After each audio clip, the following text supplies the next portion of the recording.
Hello and welcome to episode 4 of the Corman Fantasy Cast, recording here live from Sweaty Garage Studios in beautiful Hamilton, New Jersey. We are here after week 2 of the NFL season, week 2 of the Corman Fantasy season. Here with me this week, our guest host for our 4th episode, Mr. Anthony Bombardieri.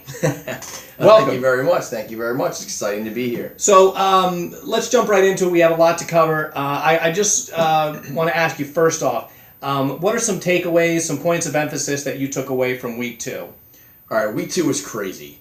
It just kind of goes to further push the idea that running backs are a minefield in fantasy football. Absolutely. We had, and I don't even think I'm going to be able to name them all, but at least 8 injuries this week. AP, my guy Martin, Foster, Moncrief, Stewart, Abdullah, Rawls, Gronk is still questionable, Charles is still questionable. So you got 2 first-second-round picks that are still not even able to get into your lineups. Not to mention all the guys I just mentioned who are injured, which was a crazy week. Absolutely. And, you know, as the person who was dumb enough to draft Rob Gronkowski in the first round, I can tell you that I consider myself lucky to be 1-1 at this point when your first-round pick hasn't even played a single snap. Absolutely.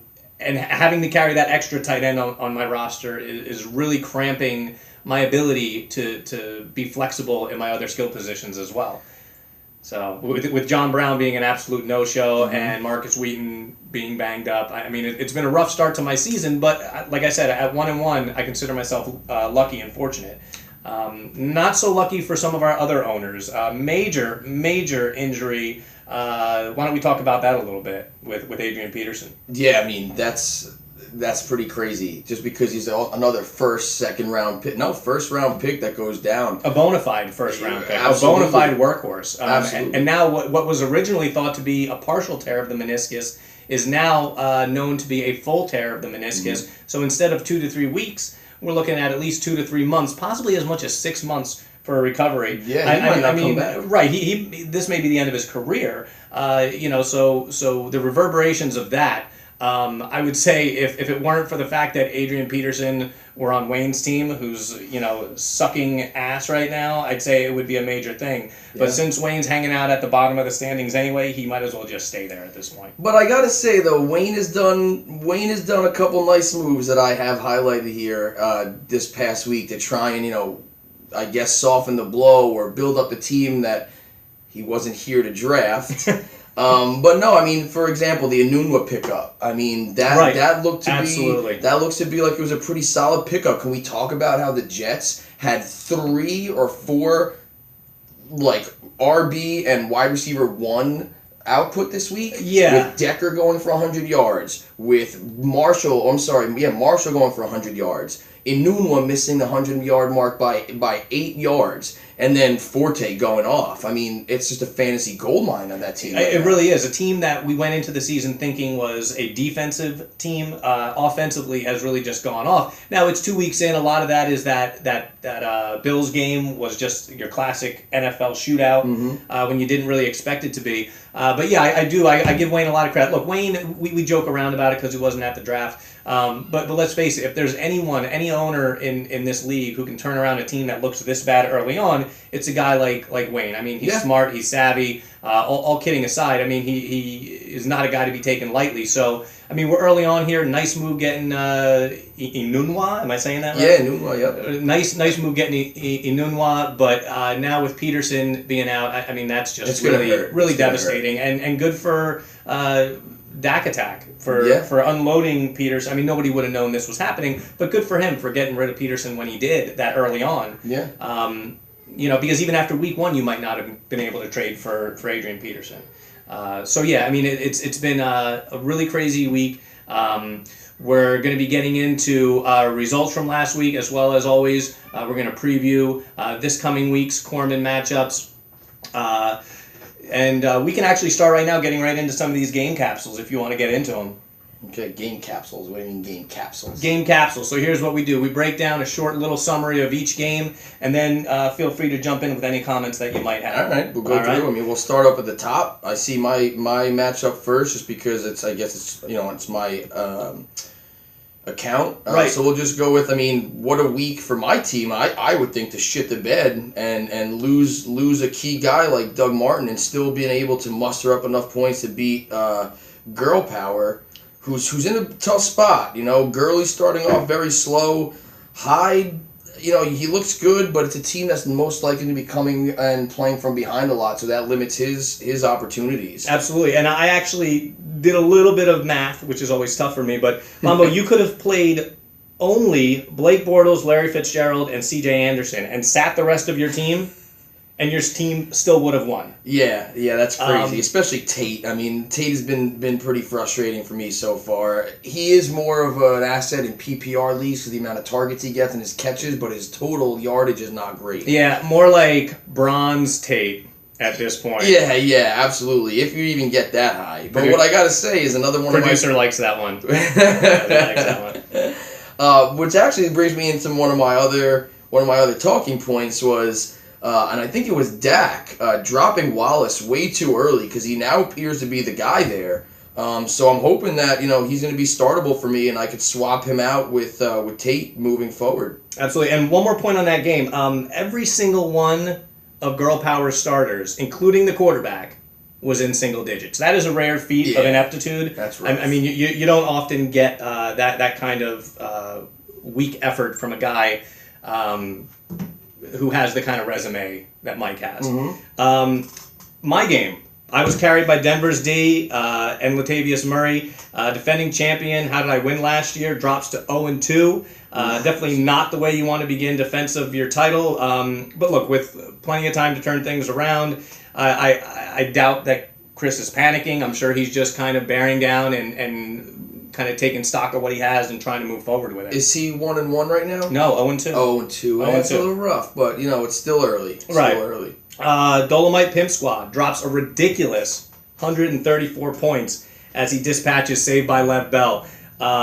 Moves to 2-0, so good for you, Dolomite. One of our 3 undefeateds that still remain in the Corman. Dolomite got 20-plus point efforts from Big Ben, Kelvin Benjamin, and Corey Coleman, of all people. Yeah. Look, Joe, nothing you could do about that.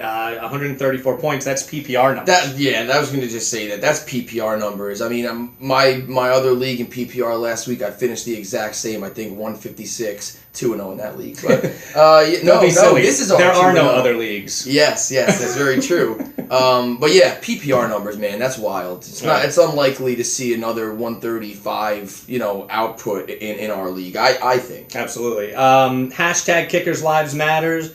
Gets 32 points from Cam Newton and 19 from D'Angelo Williams. Another strong week from D'Angelo Williams as he rolls past Beers. 111-62. The only good news for Beers was that Ezekiel Elliott got things going a little bit, scored 12 points, definitely trending in the right direction. But it's probably just best to forget that this week happened. Yeah, and those fumbles don't look too good either, especially for somebody who was also drafted in the first round. It's definitely a slow start for a first rounder, I think. Absolutely. But then so is Allen Robinson. Right. And look, you're going to have those out of the gate. We always talk about this. People often hit the panic switch early in the season. It's only week 2. Yep. But one thing I wanted to say, I mean, look, I'm not trying to disparage Bobby's team. Hashtag Kickers Lives Matter have been one of the most impressive teams so far. But really, when you look at that team, it's kind of fool's gold. Don't you agree? Yeah, I absolutely agree. I mean, it's great to start off strong, but I mean, what are you going to do in another 2 weeks? Right, 2 weeks from now, his best running back is out. Le'Veon comes back. At some point, Jamal Charles is coming back. Looks like Charles is going to come back next week. It's looking like it. And then what? And I mean, Amir Abdullah, that was a good trade. That was a good trade. I like that. Joe, I think, even had... I don't have it in front of me, but I think he has another solid tight end, if I'm not mistaken. So that was a good, or vice versa. Right. I think Bobby had another pretty solid tight end. So that was a good trade. Murray, not the worst thing, right? Yeah, but however, what a I don't even know what to even call it at this point. But that sucks. I mean, that's literally the only running back that he has on his bench of any note. And he's gone to IR. And he's not coming back. So he's not coming back. So whoever had Theo Riddick, good for you. Yeah. Theo Riddick's about to get an uptick in his workload. I don't know. And here's another thing I have to say about Theo Riddick. He's great, even better in PPR. He's not a 4-down back, which is going to bring me to my next point. And again, not to toot my own horn, but everybody left Dwayne Washington on through waiver process. I mean, this guy looks good. He's probably going to end up stepping in as a 3-down back, and Theo will maintain his solid role as a PPR, or not even PPR, but just a pass catching back. He'll put up points for you, but I think Dwayne Washington is going to step into that role pretty nice. All right. So moving along, Old Dirty BJ literally doubled up Mohawk Maniacs as they cruised to a 132-66 victory. 29 points from Matt Forte got ODBJ going on Thursday night, and really he never looked back. I mean, we talked about it. Wayne's team has really kind of fell flat so far this year. What do you see for him moving forward? Let's take a look at that team real quick. Because really, with that kind of development, getting thumped like that, literally getting doubled up. I mean, what a morale killer. He had, again, right. Peterson goes down. Barnage is going to take a hit with their third string guy now. McGowan loved throwing to Barnage. That was his guy. Even last year, that's what kind of made him blow up. Right, yeah. And now you got a third string guy there, so we'll see what happens there. Anunwa was nice. Shepard stepping in nice. Watkins. Yeah, Shepard, 2 strong weeks from Shepard. 2 strong weeks from Shepard. I got to love that. But Watkins has been a disappointment so far. I mean, it's weird. Might actually miss a few weeks now, they're saying. Oh, really? I didn't even hear that. Yeah. I mean, when he's on the field, he threatens wide receiver 1 or strong wide receiver 2 numbers, but it's just that injuries are always plaguing him. Right, but I feel like it's really, with Sammy Watkins, it's kind of always just been a threat and never really carried through. Aside from a few games here and there. I mean, he's never really popped the way that fantasy owners have really hoped he would. Right. And then even Breeze, I mean, again, I'm going to do it all day long. Them Giants, man, that defense looks good. Hell, Drew Brees, who had 40-something points in my other league last week. Right. Crushed me last week with the 40-something points. Only puts up 14 this week in our league, so that was stymied. I don't really think it would have mattered because ODBJ put up some points. That's also PPR numbers right there. Right, absolutely. Anytime, in my mind, anytime you get up in the 120s or higher, I mean, nobody deserves to beat you at that. Absolutely. In our league scoring, for sure. 120 or above. I mean, that's a solid. That's elite. Dak Attack beats High on AJ's Greens 101-92 on the strength of Matt Ryan, and a smothering performance from Arizona's D. And finally, in our closest match of the week, Adrian Peterson ekes past B for Boomer by 5.5 points. Yeah, that was close. Look, Peterson did not so much win as Antonio Brown's 3.9 points lost the game. That's wild for Antonio Brown. I mean, if he has a regular Antonio Brown game, then Boomer wins this easily. I mean, it's just kind of one of those hard luck losses. That's just good. That's just typical for that matchup between the Steelers and Cincy. I mean, if you look at that, Brown didn't do anything. A.J. Green didn't do anything. Their running back, well, minus D'Angelo Williams, that guy's an animal. Actually, I think Gio had a good game too. But that just goes to show you, they're not running against Pittsburgh D. They're passing that off, shovel passing it off. And I don't think his points came until like the fourth quarter. But yeah, that's always going to be a tough matchup. Right, and ladies and gentlemen, that is your Week 2 recap. And now for a live Corman call-out. So, it came to my attention this past week as I was helping my best friend Boomer move his couch out of my apartment. He admitted to me that he doesn't watch this fantasy cast. And that really upset me. Boomer's my best friend. And I was just very disappointed. That hurts. So I decided that I would do a live Corman call-out of Boomer. Yes. But instead of just spending a minute calling him out, I'm just going to tell a really embarrassing but funny personal story from his life. So, years ago, Boomer used to manage at Hooters. Side note, that's where I met my current wife. Good side note. Yeah, thank you. Worked out good for me. But Boomer worked for Hooters. He managed Hooters, and there was this one girl who started working there who he started dating, and she was really only dating him because he was the manager, and she was trying to get good shifts. But Boomer was like really into this girl, but she was like just awful person, mean, terrible. So Boomer lived at home at the time, and this girl slept over one night. So I guess, Boomer was crushing her guts one night, plowing her, and they fell asleep afterwards. And then Boomer found out the hard way that this girl sleepwalks. And what happened was she sleepwalked? Anyway, she sleepwalked out of his bed, completely naked, and walked into his parents' room as they were sleeping in their bed. Now, luckily, for Boomer's dad, she tried to get into bed with his parents on his father's side. So now a naked, 21, 22-year-old girl is trying to get into bed with Fred DeSanto. He gets a little freaked out not knowing what it was. He screams. Boomer's mom screams. She turns the light on and sees a naked woman in their bedroom. This story is absolutely 100% true. I know that Boomer would not be happy with me sharing this with the rest of the league. But you know what, Boom? That's what you get for not watching the Fantasy Cast. Corbin, call out! Now I have a question to add to that. Sure. Boomer's father, you're in that position. Do you scream or do you let it just happen? Well, I would imagine it's hard not to scream when someone's waking you out of a cold sleep. But it's with a 20-something-year-old naked woman. Yeah, but once you see what's there, I think you go full, like, Brazzers style and just be like, shh, come on into bed. And just bang her while your wife is sleeping. Because that's how it happens on Brazzers. That's a great story. Or so I've been told. That is actually exactly how it happens on Brazzers. That's right. That's right. So, getting back to business here. Okay. Anthony, we talked a little bit off camera. Why don't you just drop some knowledge on us, rain some wisdom down on us, some things that you noticed in terms of the waiver and some transactions that took place this week.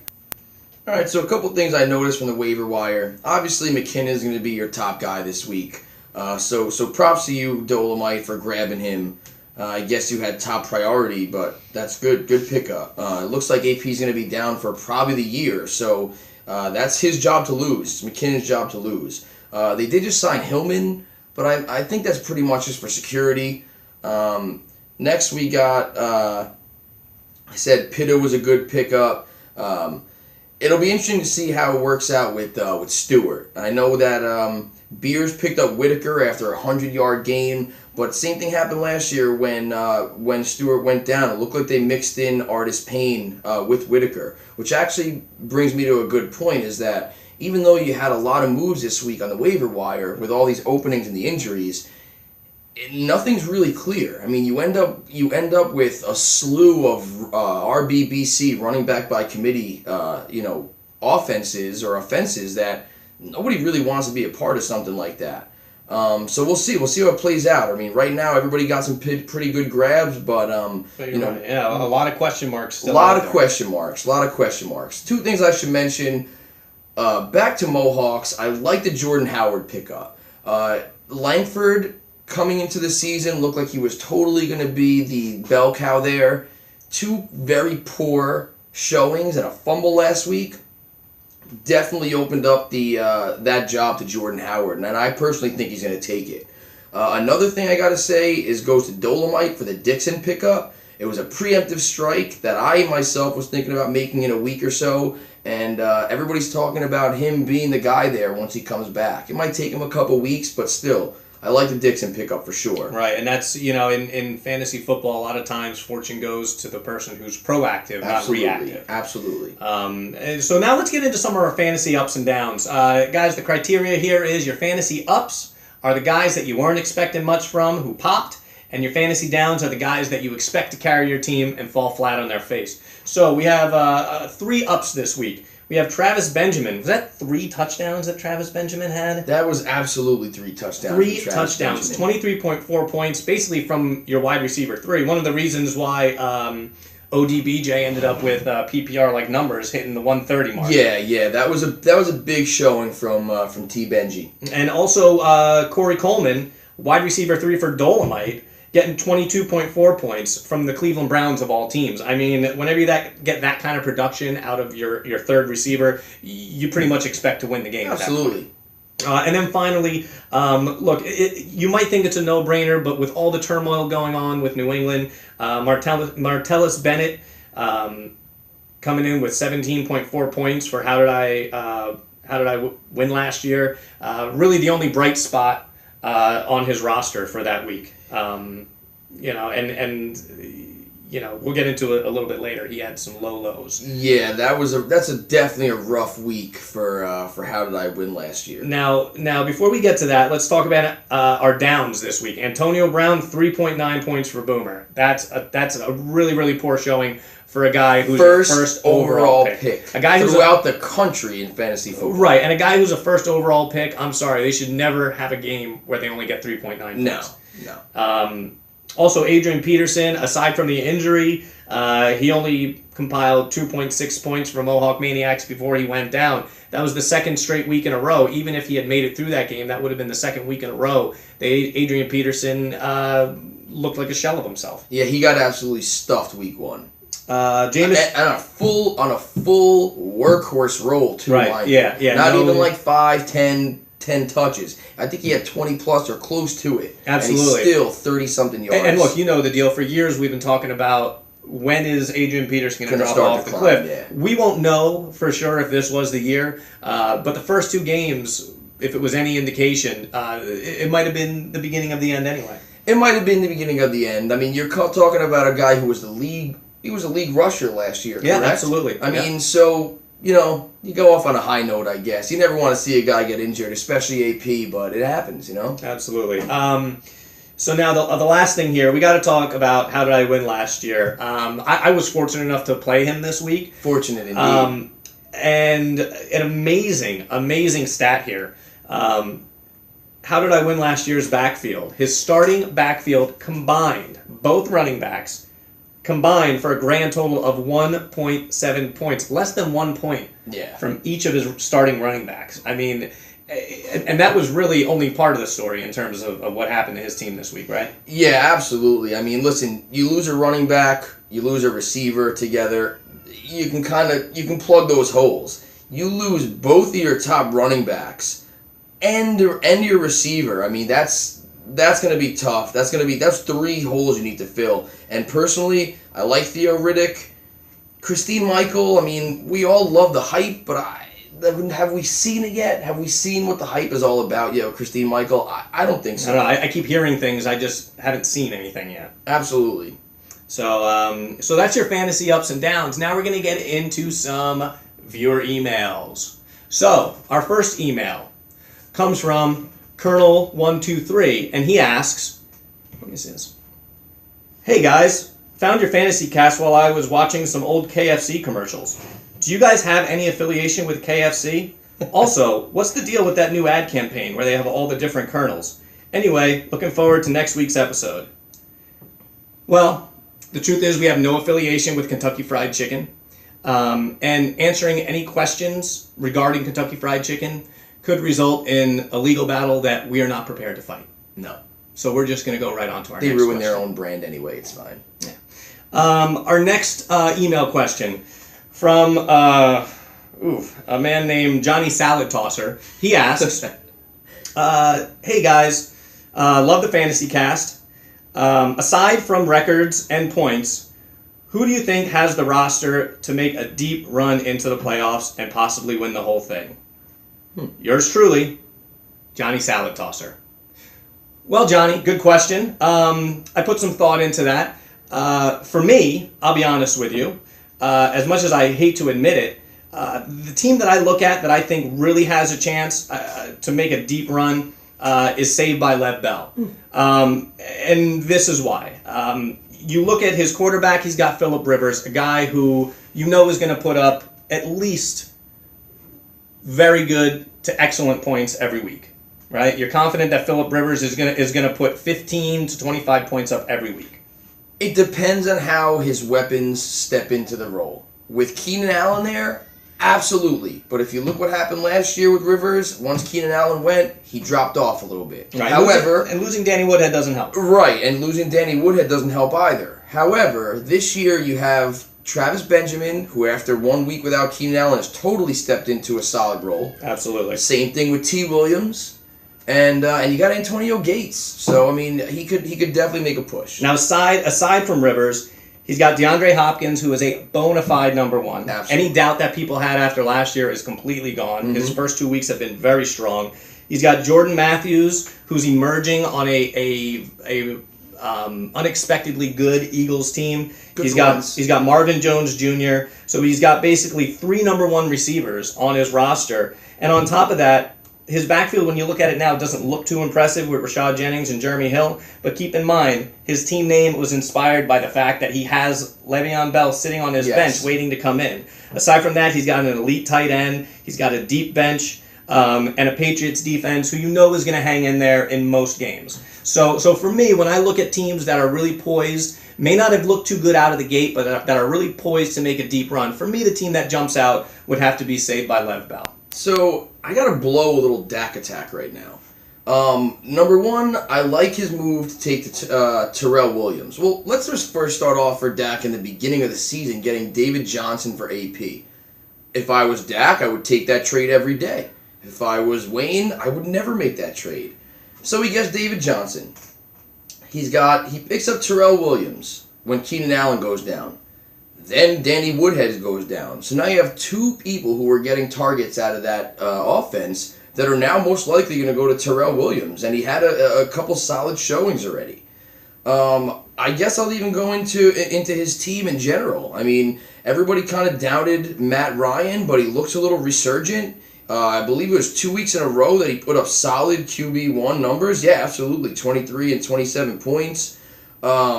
There's Terrell Williams, Stefon Diggs. I think he's going to have a stellar year. He started off so already, especially with Sam Bradford behind him. Yeah, that Minnesota offense, especially with AP going down, I mean, that is going to turn into a definitely more of a pass-first offense. Absolutely. So I think a lot of upside there for anybody that you have in terms of receivers, tight ends on that team. Absolutely. I'm not really fond of Landry in standard. The guy's a target monster. PPR all day long. So that's the only thing I see. I'm not too crazy about, but David Johnson, Mark Ingram started off slow. That's a solid back. He picked up Dennis Pitta this week, which is a pretty good pickup. I mean, he looks like he's going to be, getting a lot of targets out of Flacco over there. On his bench, he's got Russell Wilson, also started out slow, but the Seahawks always started out slow. That's going to be another QB1 at some point. Macklin's a number 1 receiver, hate Ajayi, and Starks is really just a handcuff. And Arizona defense, who probably loaded them up with points last week. So, hats off to you, Dak. I like it. I like what you're doing.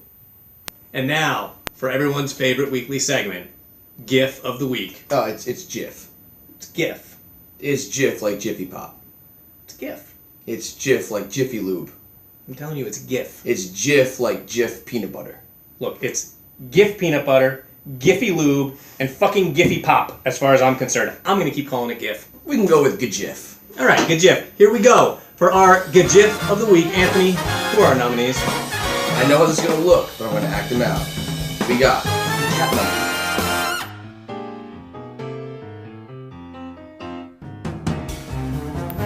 We got the Lego treadmill.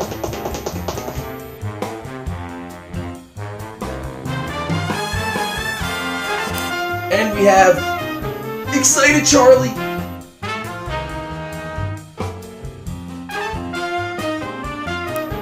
And our winner is Cat in a Monkey Suit licking a banana. So congratulations, Dolomite. I gotta say, there was something eerily seductive, but also utterly adorable about that GIF. And listen, I want to just a shout out to the league. Unbelievable the way everybody stepped up and really just kind of went all in with the GIFs. we laid the challenge out to you guys, and you guys answered the call. So great job by you guys. And we're going to have that definitely as a weekly segment, as it has really taken off and become a staple of the message board as of right now. Week 3 preview! All right, now here we are with our Week 3 preview. Here we have our highlighted match at the top. Dolomite Pimp Squad versus Mambo Berry, a battle of the undefeateds. Somebody's leaving bloody and 2-1. Next we got Knuckles versus B for Boomer. Boomer, don't scream in the dark, cold night like Sue and Fred did when your naked girlfriend walked in on them. Next, we have Girl Power versus Saved by Lev Bell. We got Battle of the Brothers with 2 weak running backs. Kickers Live Matter versus Adrian Peterson. Hashtag Kickers Lives Matter. You better enjoy it while you can, because pretty soon your backfield is going to be on the bench. But I like it. I like you this week. Old Dirty BJ versus How Did I Win Last Year? Love me some BJs. Don't know how you're going to win this year. Next we got Beers versus my favorite, Dak Attack. In a battle that can only be described as the 2 teams with the shortest names. And finally, Mohawk Maniacs versus High on Aces Green. All I gotta say about that is, it's time to get a little high. And with that, signing off from Sweaty Garage Studios here in beautiful Hamilton, New Jersey, Ave Atque Vale. Till next time.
Okay, here we are with our Week 2 preview. Week 3,